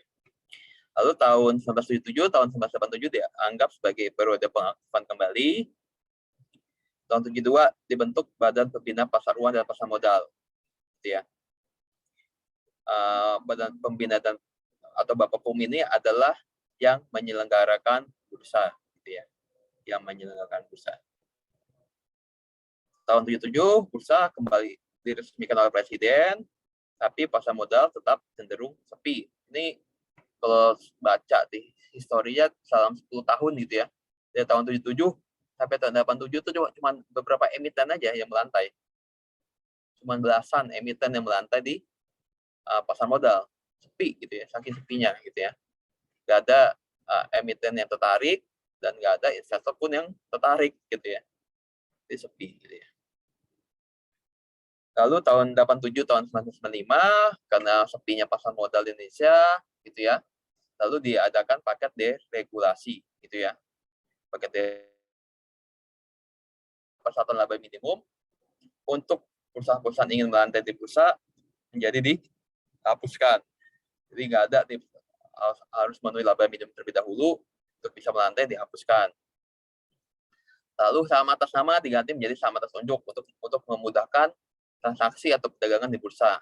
Saham atas nama tuh saham yang kita beli itu ada namanya kita. Kita beli ini ada nama kita nih, gitu ya. Dan ketika ingin kita jual itu harus dilakukan peralihan nama terlebih dahulu sebelum bisa dijual. Jadi ada proses administrasi terlebih dahulu. Nah, itu diganti menjadi saham atas unjuk. Saham atas unjuk itu maksudnya adalah siapa yang memegang, siapa yang menguasai atas saham tersebut, dia yang memiliki. Gitu ya. Siapa yang menguasai berarti dia yang memiliki. Jadi ketika didagangkan hanya tinggal dialihkan saja fisiknya gitu ya. Itu masih pakai fisik ya. Lalu ada bursa paralel. Itu bursa paralel itu maksudnya adalah perusahaan-perusahaan yang nggak bisa melantai di bursa utama bisa melantai di bursa paralel gitu ya.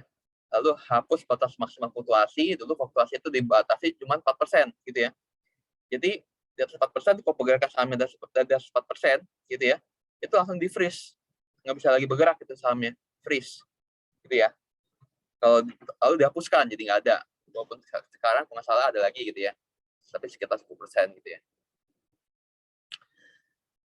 Swasta dapat mendirikan bursa gitu ya. Lalu Bapak PAM dia tidak lagi mengurusi bursa, tidak lagi menjalankan bursa, tapi hanya berfungsi sebagai regulator gitu ya. Ini mulai aktif nih bursa saham nih dengan adanya deregulasi gitu ya.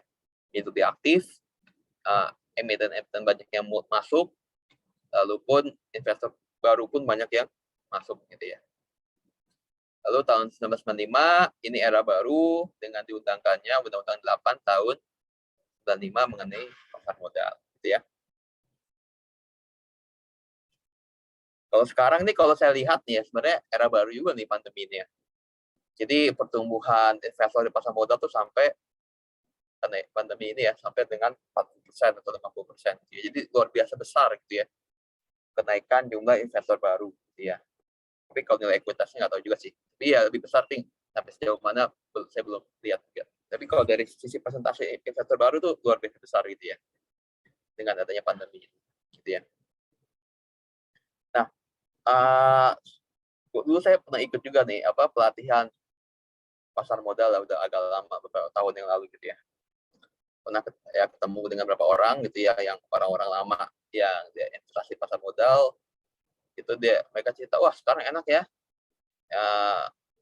kita bisa beli saham di pasar modal cuma modal 5 juta, 6 juta, ataupun kurang dari itu udah bisa beli saham di pasar modal ya, udah bisa jadi investor pasar modal ya. Kenapa Bu? Saya nanya gitu kan. Zaman saya dulu, kata dia, modal kita tuh harus punya uang dulu minimal 100 juta buat bisa beli saham di pasar modal. Jadi kata dia, itu zaman dulu gitu kan. Ya, kalau sekarang dia 1 juta tuh udah mungkin berapa ratus juta gitu kan. Dan dulu satu lot itu 500 lembar saham. Kalau sekarang satu lot 100 lembar saham ya.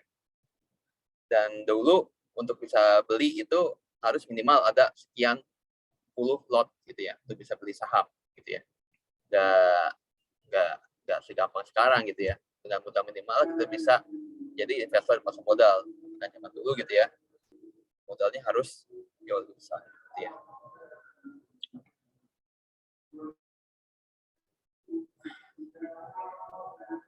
Lalu nih beberapa instrumen di pasar modal, ada saham, ada obligasi, ada derivatif, ada reksadana, dan lain sebagainya.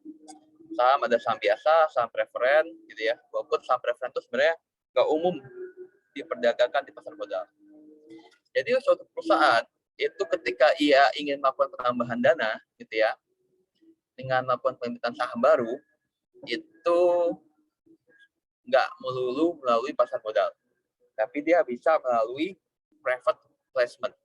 Artinya dia mencari sendiri investor-investor tertentu, gitu ya. Jadi kalau pasar modal kan investornya relatif masyarakat, publik, perusahaan-perusahaan yang memang memiliki kelebihan dana, perusahaan-perusahaan yang berinvestasi untuk membeli saham, gitu kan, publik lah. Tapi dia bisa juga melakukan penambahan dana perusahaan gitu ya, nggak melalui pasar modal, tapi melalui private placement. Dia mencari instrumen investor strategik gitu ya, menawarkan sahamnya kepada investor strategik ini. Ini biasanya tawarkan saham preferen gitu ya. Tapi kalau yang dijual ke pasar modal relatif sih sebenarnya pasar saham biasa gitu ya, yang nggak memiliki preference tertentu. Lalu obligasi, ada obligasi pemerintah, ada fund, ada SPSN, ada yang sukuk gitu ya, SPSN, ada obligasi perusahaan, obligasi retail itu yang sebenarnya dijual ke individu sih, retail itu maksudnya. Lalu dari sisi derivatif, maksudnya derivatif itu dia menggantungkan nilainya kepada instrumen utama, jadi ada underlying asetnya gitu ya, ada underlying instrumennya. Ada kontrak opsi saham. Kontrak opsi saham itu maksudnya ada perjanjian untuk dapat menjual atau membeli saham dengan jumlah tertentu, dengan harga tertentu, dan pada waktu tertentu. Jadi investor antar investor nih, kontrak opsi saham, gitu ya. Ini saya sepakat menjual saham ke kamu 6 bulan kemudian dengan nilai sekian, dan dalam jumlah sekian. Yang lawan kita, oke, saya setuju untuk membeli jumlah saham kamu gitu ya. Ya itu keuntungannya untuk kita yang menjual, ketika saham yang kita jual nilainya menurun gitu kan. Keuntungannya untuk yang membeli, ketika saham yang kita beli nilainya meningkat gitu kan. Ya itu antara investor dengan investor gitu ya, kontrak saham itu. Lalu ada kontrak berjangka, lalu ada waran. Waran itu kayak sweetener gitu ya. Sweetener, jadi perusahaan itu memberikan kayak semacam kupon, bukan kupon ya, itu efek itu biasanya bahkan ada W-nya, itu waran, itu kayak ya semacam kupon lah. Ini kamu bisa beli saham di perusahaan saya dengan nilai sekian, yang biasanya lebih murah dibanding ketika nanti pada tanggal pelaksanaan, gitu ya. Ataupun right, right itu kan namanya pemegang saham existing itu dia memiliki hak agar ketika perusahaan menerbitkan saham baru, dia ditawarkan terlebih dahulu kan atas saham yang akan diterbitkan, gitu ya, untuk mengurangi, ya dia memiliki hak lah sebagai pemegang saham existing ya. Ketika dia punya modal, punya dana, dia bisa langsung memiliki hak untuk membeli saham yang ditawarkan gitu ya, terlebih dahulu. Nah, right ini saat atau hak untuk bisa membeli saham terlebih dahulu dibanding investor-investor lain, gitu ya. Ini bisa diperdagangkan, gitu ya. Itu yang dinamakan dengan right. Lalu ada reksadana, ya macam-macam ya. Reksadana itu kumpulan dari berbagai macam portofolio investasi ya. Ada gabungan, ada saham, ada deposito, dia bisa campur dengan pasar uang, deposito itu pasar uang ya. Lalu ada ya sahamnya juga, ada saham-saham yang saham blue chip, ada yang bukan gitu ya, macam-macam ya. Reksadana, lalu ada lain-lain, ada LQ45 itu maksudnya saham-saham perusahaan-perusahaan yang top 45 gitu ya, yang blue chip gitu ya. Lalu ada dana investasi real aset, ada efek dragon aset, itu efek dragon aset itu utang yang diperjualbelikan gitu ya, utang yang diperdagangkan. Lalu ada instrumen syariah. Nah ini kalau utang yang diperjualbelikan, kita ingat juga tuh tahun 2008 gitu ya, pernah terjadi crash lagi di pasar modal yang dimulai dari Amerika dengan jatuhnya Lehman Brothers, dengan ambruknya Lehman Brothers gitu ya. Jadi kita ingat tuh crash di pasar modal. Mungkin kalau kalian tahu ya, itu kan kasusnya ini ya, subprime mortgage gitu ya. Subprime mortgage, jadi ada debitur gitu ya, yang dia KPR lah waktu kita ya, meminjam uang di perbankan gitu ya pada kreditur untuk bisa membiayai kepemilikan perumahan, kepemilikan rumah. Itu ada kan syarat-syaratnya kalau kita ingin sebagai debitur KPR ya, proof of income, lalu ada pembayaran deposit, dan beberapa dokumen-dokumen lainnya ya. Nah, itu namanya prime mortgage gitu ya, yang kemudian piutang ini oleh si perbankan dibungkus dan dijual kepada financing bank gitu ya, dijual pada financial bank gitu ya, atau investment bank. Investment bank ini salah satunya adalah Lehman Brothers. Dijual, piutang ini dijual kepada investment bank ini gitu ya, dijual. Nah, oleh investment bank, piutang-piutang ini dikumpulkan ya, jadi piutang ini beralih. Jadi yang dapat kan kalau kita sebagai debitur, kita beli rumah melalui KPR, kita bayar sejumlah uang ya, bunga, cicilan, bunga dan cicilan angsuran gitu kan. Nah, angsuran ini karena piutangnya udah dijual oleh perbankan kepada investment bank, angsurannya ini sebenarnya beralih ke si para investment bank. Jadi investment bank itu dapat tiap bulan tuh dapat cicilan dari para debitur KPR gitu ya, debitur prime mortgage gitu ya, dapat cicilan tiap bulan, dapat angsurannya, pindah karena kan udah dijual dari perbankan ke investment bank. Walaupun para debitur ini bayarnya ke perbankannya mereka juga, tapi kemudian perbankannya mereka ini mengalihkan ke investment bank ini gitu, yang udah membeli piutang gitu. Karena piutang ini kemudian oleh si para investment bank ini di slicing, dimasuk ke dalam satu pot ya, dibungkus gitu ya, lalu di slicing, dikasih rating, dikasih bunga yang ratingnya paling bagus, bunganya 4%, ratingnya di bawah itu bunganya 7%, yang agak beresiko bunganya 10%, itu semakin tinggi bunganya. Kemudian oleh investment bank ini dijual kepada para investor, dijualin gitu ya. Ini 4% bunganya aman, ini 10% bunganya agak sedikit ada resiko gitu ya, jualin. Nah, investment bank pun dia merasa aman juga, dia dapat tiap bulan dapat angsuran dari para debitur, dan harga rumah tiap tahun itu meningkat. Dan rumah ketika kita meminjam melalui perbankan, itu pasti rumah yang kita miliki melalui pendanaan dijadikan kolateral, jadikan jaminan untuk pelunasan utang gitu kan. Jadi si investment bank pun merasa aman ketika nanti ada debitur yang nggak melunasi kewajibannya, ya tinggal rumahnya tinggal dilakukan penyitaan gitu ya, karena dijadikan kolateral, disita ya jadi milik si investment bank, dan rumah itu tiap tahun harganya meningkat. Nah, tapi ya kemudian lambat laun terjadi yang namanya ya utamakan, gitu kan, boleh dibilang gitulah, karena memang likuiditas pada saat itu di Amerika lagi lumayan banyak, karena ya itu satu lagi ada kejadian itu si Alan Greenspan, gubernurnya bank sentral, dia T-bills-nya bank sentral itu bunganya lebih rendah dibanding yang biasa gitu ya, cuma 1% lagi saat itu ya. T-bills-nya bank sentral itu cuma 1%. Itu para investor tuh biasanya yang memiliki kelebihan dana, mereka membeli T-bills-nya itu bank sentral. Tapi karena bunganya diturunin sama si Alan Greenspan jadi cuma 1% gitu ya, karena ada kebijakan inilah makro gitu ya. Para investor ini kemudian mencari alternatif investasi lain. Nah, salah satunya tadi melalui CDO, tadi namanya CDO ya, Collective Debt Obligation ya, namanya CDO.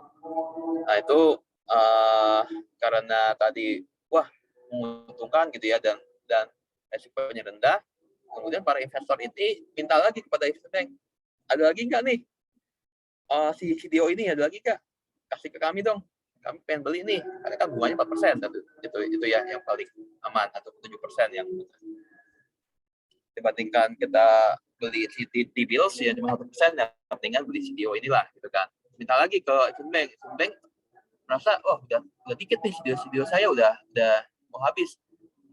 Investment bank ini nggak desak pada perbankan, ada lagi nggak nih piutang yang bisa dijual ke saya, piutang perumahan yang bisa dijual ke saya. Perbankan akhirnya nyari cara gimana caranya bisa menjual lagi piutang atas perumahan tersebut kepada si investment bank. Akhirnya jadilah yang namanya subprime mortgage gitu ya.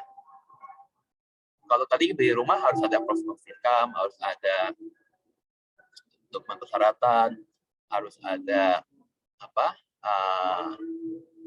deposit segala macam. Nah, perbankan bilang nggak usah gitu ya, nggak usah ada proof of income, nggak usah ada deposit, yang penting kamu utang ke saya buat beli rumah gitu. Itu namanya subprime. Jadi sebenarnya mereka nggak layak nih, debitur ini sebenarnya nggak layak buat beli rumah gitu ya, nggak layak secara finansial, mereka harusnya nggak layak gitu ya. Tapi oleh perbankan ya udah, karena dia namanya ini ya mengejar profit maksimal mungkin, ya udah nggak usah pakai deposit, nggak usah pakai ini, yang penting kamu utang ke saya aja buat beli rumah gitu kan.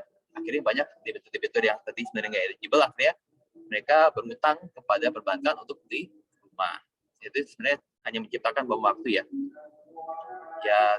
utang, kemudian perbankan jauh kredit, perbankan dapat piutang itu kemudian itu dijual kepada si investment bank, oleh investment bank dikemas sedemikian rupa, di slicing gitu ya, di slicing, kemudian dijual kepada para investor, gitu, diperdagangkan kepada para investor.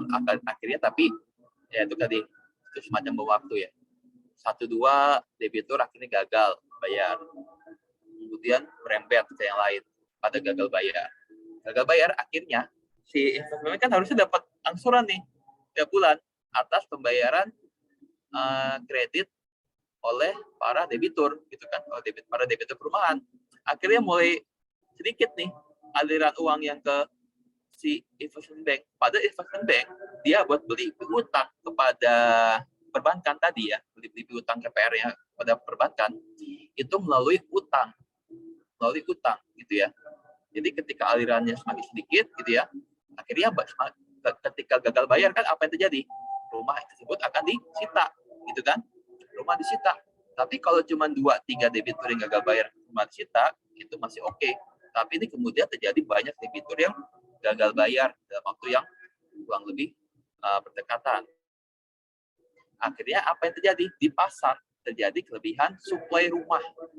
Suplai dibanding demand-nya menjadi jauh lebih tinggi suplai dibanding demand perumahan. Akhirnya apa? Ketika suplai berlebih demand, harga-harga rumah menjadi anjlok turun, plummeted gitu ya, turun. Harga rumah menjadi tidak lagi ada nilainya karena saking banyaknya rumah yang disita. Investment bank pun menjadi kelabakan, ya kan? Para investment bank jadi kelabakan, rumah yang harusnya dia sita sebagai kolateral gitu ya, udah nggak ada lagi nilainya. Ketika dia ngejual si CDO-nya ini kepada si investor pun nggak ada yang mau lagi karena mereka tahu wah banyak yang gagal bayar gitu ya, ini resikonya tinggi sekali gitu ya, udah nggak ada yang mau para investor gitu kan. Sementara investment bank pun dia menjadi kebingungan, dia udah nggak bisa lagi ngejual CDO-nya karena investor banyak yang nolak, tahu risiko yang sudah terjadi gitu kan. Sementara ketika investment bank ini ingin menjual rumah-rumah yang sekarang dia sita, ini pun jadi nggak laku karena harganya udah turun merosot jauh gitu ya, supply-nya di atas demand. Dan juga para debitur yang sebetulnya rajin bayar angsuran karena harga rumah di Amerika pada waktu itu jatuh semua, mereka pun jadi berpikir harga rumah saya sekarang jadi sedemikian murah, tapi angsuran dan total utang yang saya harus bayar tiap bulannya itu sedemikian besar. Jadi kan jomplang nih, harga rumah yang murah banget sekarang, yang udah nggak bernilai, karena cicilan dia tetap sama gitu kan, besar utangnya dia. Mendingan saya nggak usah bayar utang saya aja, dibanding saya bayar utang saya untuk membiayai rumah saya yang nilainya sekarang sudah jauh merosot. Akhirnya banyak debitur yang tadinya rajin, jadi nggak rajin juga bayar utang-utangnya. Akhirnya default secara masif di Amerika, gitu ya. Itu namanya kasus subprime mortgage. Akhirnya Lehman Brothers pun karena dia membeli piutang dari perbankan, membeli utang segala macam, akhirnya gagal bayar. Dia gagal bayar kepada perbankan, gitu ya. Perbankannya pun jadi kekurangan likuiditas, gitu ya. Jadi efeknya domino, gitu ya. Jadi saling kan perbankan itu saling ada pasar uang antar bank, gitu ya. Jadi saling mempengaruhi. Perbankan satu nggak bisa bayar utangnya, itu berdampak pada likuiditas perbankan yang lain, gitu ya. Ini itu ya kalau bilang subprime mortgage. Kalau tadi efek dragon aset itu cuma sampai utang dijual, diperdagangkan gitu aja. Nah, ini perbedaan saham dan obligasi. Obligasi juga termasuk instrumen pasar modal, tapi dia termasuk instrumen yang dia debt financing, gitu ya. Sifatnya kepemilikan, kalau saham, kalau obligasi utang, jangka waktu tidak terbatas. Jadi bedanya obligasi dengan utang, gitu ya, dengan utang loan, gitu ya. Kalau utang loan itu pihaknya cuma satu atau dua, atau kalau sindikasi ya bisa 3, 4 atau 5 kreditur. Tapi kalau obligasi, krediturnya sekali once menerbitkan obligasi, issue obligation, gitu ya, obligasi gitu ya, itu yang memiliki, yang jadi kreditur bisa langsung ratusan bahkan ribuan, gitu ya, ribuan. Jadi publik yang jadi kreditur, gitu kan, banyak. Nah, itu bedanya. Dan dari sisi debitur atau ya pihak yang membutuhkan dana, lebih aman obligasi. Kenapa? Karena biasanya kalau kita minjam uang ke bank, debitur minjam uang ke perbankan, perjanjiannya itu yang mendrive perjanjian, kontraknya adalah pihak perbankan, gitu kan. Tapi kalau obligasi yang membuat memorandum penawarannya adalah si pihak yang menerbitkan obligasi. Jadi dia yang mendrive perjanjian. Kamu mau nggak nih obligasi saya dengan bunga sekian, dengan persyaratan sekian? Mau ambil, nggak mau ya tinggalin, gitu kan. Itu obligasi, jadi lebih. Terus naturalnya nggak ada jaminan obligasi itu. Kalau dari sisi kreditor mungkin ya ada risiko itu karena nggak ada jaminan yang bisa mereka sebagai security, gitu ya.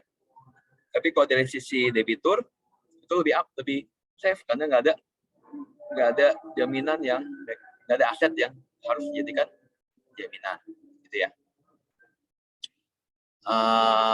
Lalu obligasi ini juga jangka waktunya bisa lebih panjang dibanding loan, gitu ya. Bisa 20 tahun. Kalau kalian buka obligasi, beli obligasinya swasta, gitu ya. perusahaan swasta, perusahaan gitu ya. Jangkanya bisa ada yang 20 tahun gitu ya, 25 tahun gitu ya obligasi ya. Panjang dibandingkan loan gitu ya. Lalu obligasi ini dibandingkan dengan loan juga apa ya?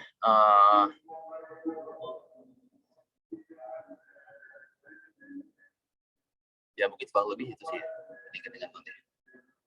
Nah, ini kalau dibandingkan dengan saham ada beberapa hal ya. Kalau dibandingkan dengan saham gitu ya, bisa kalian baca sendiri gitu ya. Dibandingkan dengan saham, tentu saja ketika suatu perusahaan memilih antara dia obligasi dan saham, kalau saham tadi ada delusi gitu ya, dan ada penerbitan saham baru.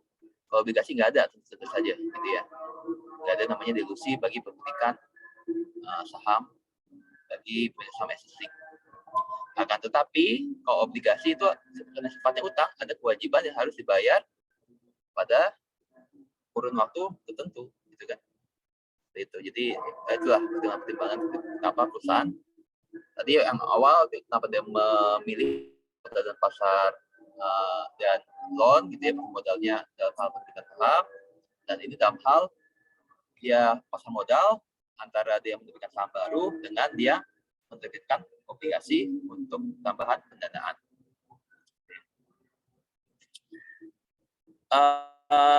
Ini berapa lembaga yang ada di pasar modal gitu ya. Ada perusahaan efek, ada lembaga penunjang, ada perusahaan penunjang, ada pemodal, ada emiten gitu ya. Perusahaan efek itu ada penjamin emisi. Penjamin emisi itu pihak atau institusi yang membantu perusahaan untuk bisa menjual sahamnya untuk pertama kali di pasar modal.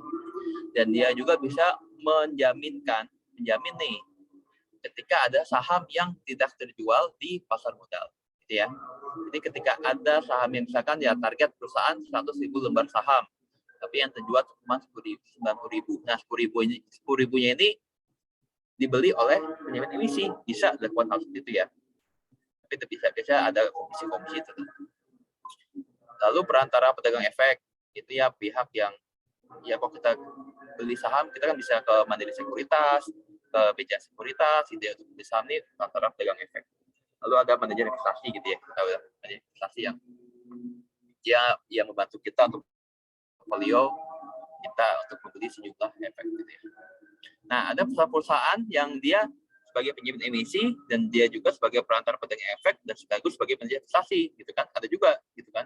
Kalau misalkan kayak BCA Sekuritas dia sebagai penjamin emisi bisa, sebagai perantara pedagang efek bisa juga. Tapi ada perusahaan yang hanya cuma sebagai perantara pedagang efek.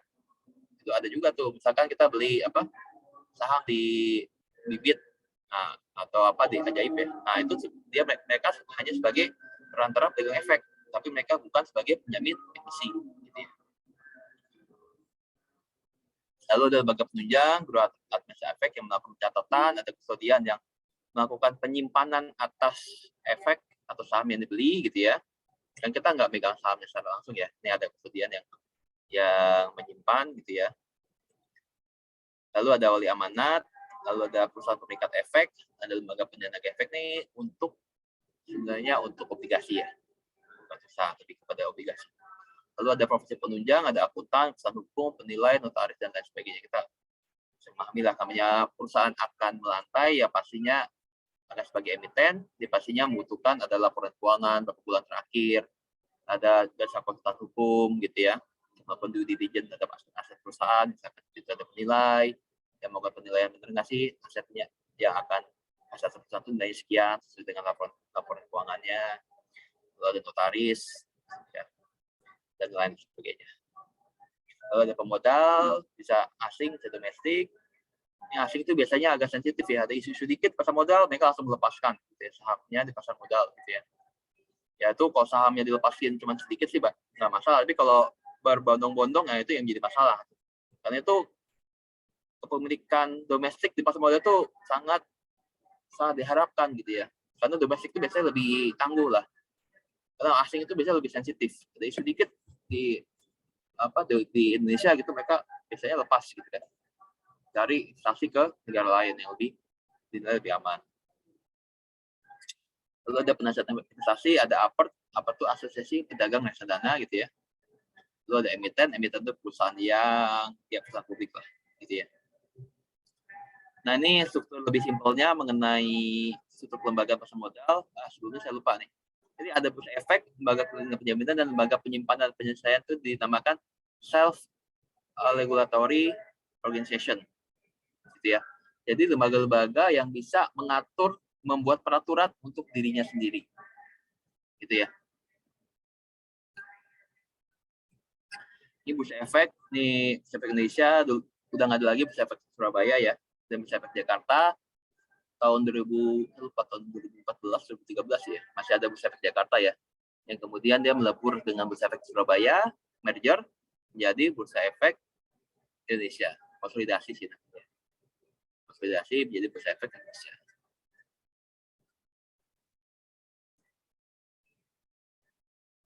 Ya, ini mallnya lah yang mempertemukan antara ya penjual dan pembeli. Lalu ada KPI, ini kustodian penjamin efek Indonesia, lembaga yang mengadakan jasa clearing. Ini semacam kasirnya, gitu ya. Jadi dia meyakinkan kalau si pembeli efek itu menyetorkan sejumlah uang, ya. Dan dia menjamin juga bahwa si penjual mendapatkan sejumlah uang yang disetorkan oleh si pembeli efek tersebut. Dan dia juga yang meyakinkan, yang menjamin bahwa si pembeli efek itu mendapatkan sejumlah efek yang memang dia beli, gitu ya. Nah, ini lembaga yang dia kasirnya kalau di mall, gitu ya. Biar lebih mudahnya, gitu ya. Lalu ada lembaga penyimpanan dan penyelesaian, kemudian Central Efek Indonesia. Jadi dia yang tempat menitipkan barangnya lah, barang-barang, kalau kita ke mall dapat barang. Nah, ini si KSEI ini. Selain itu dia juga misalkan ada pembagian dividen, ini yang menerima dividen terlebih dahulu untuk kemudian disalurkan kepada si yang berhak, gitu ya, si pemegang saham yang berhak, gitu ya. KSEI biasanya dari dia ke bank persediaan juga, gitu ya, tapi diadministrasikan di KSEI juga untuk kemudian diteruskan ke bank persediaan.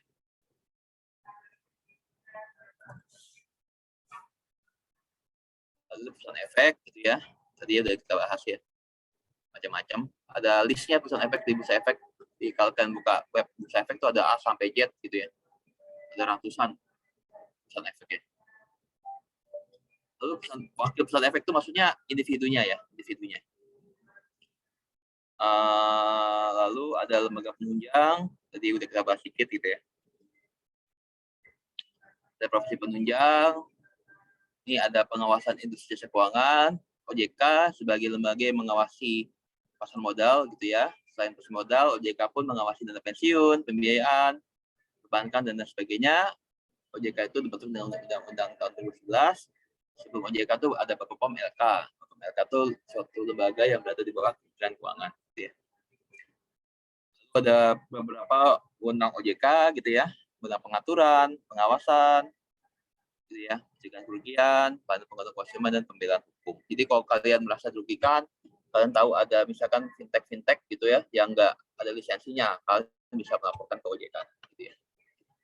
Ataupun fintech yang udah mendapat izin dari OJK juga, tapi tetap melakukan misalkan disinformasi terhadap suatu produk yang dijual, ya kan, bisa melaporkan juga ke OJK sebagai bentuk perlindungan konsumen. Lalu ada pasar perdana, kita kenal di pasar perdana, yaitu di mana efek pertama kali diperdagangkan, gitu ya, ini antara perusahaan dan investor, gitu ya, pasar perdana. Kalau pasar sebenarnya itu antara investor dengan investor, gitu ya. Jadi udah beda ininya. Jadi kalian bisa baca. Lalu ada IPO, pertama kali saham itu diperdagangkan. Ini ada proses dari IPO. Lalu ada bentuk tindak pidana di pasar modal. Dalam undang-undang Pasmod, gitu ya, ada 3 bentuk pidana di pasar modal. Ada penipuan, manipulasi pasar, dan insider trading. Penipuan itu misalkan contohnya ya banyak ya. Kita ada penitipan sejumlah dana dari reksadana, gitu ya, ternyata itu dijaminkan, diagunkan ke pihak lain, gitu ya. Itu termasuk penipuan. Lalu misalkan ada perusahaan yang mau sebagai emiten, mau IPO, dia ada laporan keuangan, ternyata laporan keuangannya itu dimanipulasi sedemikian rupa sehingga nggak menggambarkan value sebenarnya dari perusahaan, sebagian dari penipuan juga, dan lain sebagainya. Lalu manipulasi pasar, contoh manipulasi pasar itu ada kasus dulu ya, agak lama sih, Bank Piko itu oleh pelakunya itu Beni Cokro, yaitu terkenal lah Beni Cokro, dia udah banyak melakukan penipuan di bidang pasar modal lah saya kasus Bank Piko itu. Jadi si Bank Piko itu, si Beni Cokro ini dulu pakai 15 nama palsu, gitu ya, untuk menggerakkan saham Bank Piko, gitu ya. Jadi Bank Piko itu nilai sahamnya karena dia pakai 15 nama palsu, seolah-olah dia terus membeli saham di Bank Piko, kemudian sahamnya melejit, saham melejit sama dia dijual secara serempak sehingga mengakibatkan kejatuhan nilai saham di Bank Piko. Ya, manipulasi pasar. Dikenakan denda sejumlah sekian miliar tuh karena dia ketahuan melakukan manipulasi pasar. Nggak boleh. Shadow trading ini untuk menciptakan, sebenarnya tujuannya untuk menciptakan fairness di dalam perdagangan pasar modal gitu ya. Jadi nggak boleh ada orang yang lebih diutamakan, nggak ada orang yang lebih didahulukan karena dia memiliki informasi yang orang lain pada saat tersebut tidak mengetahuinya. Trading itu ketika ada perdagangan orang dalam ya, IOD namanya, informasi orang dalam. Ini contohnya dulu pernah ada di rootnya sebuah perusahaan sekuritas, gitu ya. Ini ketika Bank Danamon dulu akan melakukan merger, gitu ya. Jadi dia tahu nih, karena dia orang sekuritas, gitu ya, tahu Bank Danamon akan melakukan merger, gitu ya. Yang publik belum tahu, gitu ya. Lalu dia membeli sejumlah saham Bank Danamon, karena biasanya kalau merger kan sahamnya meningkat ya. Dia membeli sejumlah saham di Bank Danamon pakai rekening istrinya yang di Singapura, pakai jasa sekuritas juga yang di Singapura, dia membeli sejumlah sahamnya Bank Danamon. Tapi kemudian ketahuan, dikategorikan sebagai shadow trading, kemudian ada kewajiban dia harus membayar sejumlah berapa M gitu ya, atas uang yang didapatkan tersebut, ada denda. Nah, kalau tindak pidana pasar modal ini selain denda, tapi ada juga yang dia pidana sebenarnya. Nah, pidana itu biasanya yang penipuan, gitu ya. Itu bisa dikenakan tindak pidana. Gitu ya. Terus kalau saya sih jarang ya yang dipidana ya. Yang untuk manipulasi pasar dan shadow trading, biasanya sih denda-denda aja. Nah, seperti itu ya. Jadi di pasar modal sekarang juga di Indonesia gitu ya, udah ada namanya suatu lembaga namanya SIPF, Security Investor Protection Fund, gitu ya. Jadi itu kayak LPS-nya di bidang pasar modal. Jadi dia menjamin bahwa terhadap investor yang dia terkena penipuan di bidang pasar modal akan diganti sejumlah dana atas investor tersebut, gitu ya. Jadi ini kayak LPS lah. Jadi di bidang pasar modal SPF nama institusinya. Tapi dia khusus di bidang ketika investor tersebut melakukan penipuan, gitu ya. Kan tiga tadi. Kalau misalkan ada manipulasi pasar, investor kemudian ikutan beli nih saham yang harga naik, tapi kemudian sahamnya harganya anjlok karena itu dimanipulasi, gitu ya. Nah, itu nggak digantikan nih sama SIPF, gitu ya. Nggak digantikan dana tersebut. Jadi khusus yang investor yang terkena penipuan. Lalu OJK pun sekarang baru-baru aja nih menerbitkan peraturan tahun 2020 kemarin ya tentang disgorgement fund. Disgorgement fund. Sekali caranya itu baru banget. Jadi dia bisa memberikan perintah kepada perusahaan-perusahaan sekuritas yang melakukan tindak pidana pasar modal untuk membayarkan sejumlah dana sebagai kompensasi atas kerugian investor, gitu ya. Dan sejumlah dana tersebut kemudian akan dibagikan, gitu ya, disimpan dalam suatu fund tertentu untuk kemudian dibagikan kepada investor yang berhak, gitu ya. Ini kalau dia perintah tertulisnya nggak dilaksanakan oleh perusahaan ini, maka rekeningnya bisa dibekukan oleh OJK. Kayak gitu sih. Namanya disgorgement fund. Kalian nanti bisa cari tahu, itu baru banget. Mungkin itu ya. Ada pertanyaan atau tidak? Dan 9:17 kita.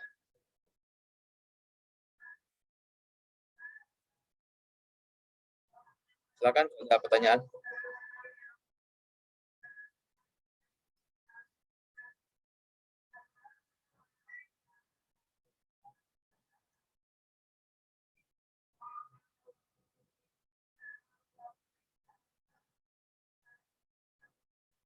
Kalau nggak ada, kita akhiri ya. Kita nanti kuliah, kalian libur ya? Sabtu depan libur ya? Libur. Iya, Pak. Sabtu depannya lagi, kalian udah masuk belum sih?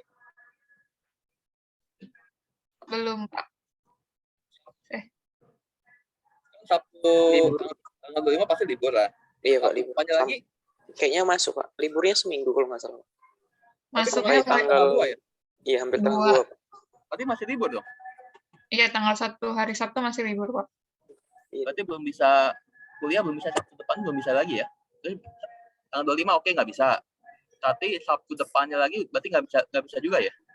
Nggak bisa Pak. Iya, nggak bisa, Pak. Oh, oke. Coba kita ganti di awal tahun ya. Nanti ya. Tolong ingetin saya ya. Berapa pelajaran yang kita ketinggal nih. Soalnya kalau minggu ini kita ini juga, saya nggak sempat nih. Gitu. Akhir tahun biasanya banyak banget ini urusan kantor. Mungkin kalau awal tahun sih seharusnya relatif bisa saya. Oke ya, mungkin itu ya. Nanti kita ganti. Pak. Kita kelasnya hari Jumat Pak, defaultnya Pak. Kelas hukum perusahaan dan bisnis tuh hari Jumat. Iya Pak. Jadi masih bisa masuk Pak. Jumat pagi. Oh, tanggal 24 masih bisa ya? Iya Pak. Masih kuliah biasa. Oke. Tanggal 24 masih bisa. Saya lihat dulu nih Jumatnya. Kayaknya kita ganti juga deh ini. Saya Jumat itu lagi banyak ini juga ya Jumat tuh. Kayaknya kita ganti juga tuh kayaknya. Saya lupa. Kita Jumat sebenarnya masih bisa, cuman kayaknya saya yang nggak bisa jadinya malahan. Mau diganti ke hari apa Pak? Habis tahun baru atau di tahun baru aja deh sekalian. Habis tahun baru. Iya. Aja. Baik. Kita cari aja waktu. Baik Pak. Ya. Dan Pak minta bahan untuk pertemuan kemarin dan ini Pak. Iya, yang kemarin belum juga ya. Sekali nanti yang sindikasi nanti kalian pelajari aja, bahannya nggak banyak, simpel sih sindikasi. Terus sebenarnya dia itu aja. Geografi itu lebih dari satu aja. 4 atau 5 ya satu term and condition yang sama antara private creditor dalam memberikan suatu penekanan pada debitur. Mungkin itu ya. Terima kasih ya atas perhatiannya. Wassalamualaikum warahmatullahi wabarakatuh. Selamat pagi semuanya. Salam sejahtera untuk kita semua. Salam sehat selalu ya.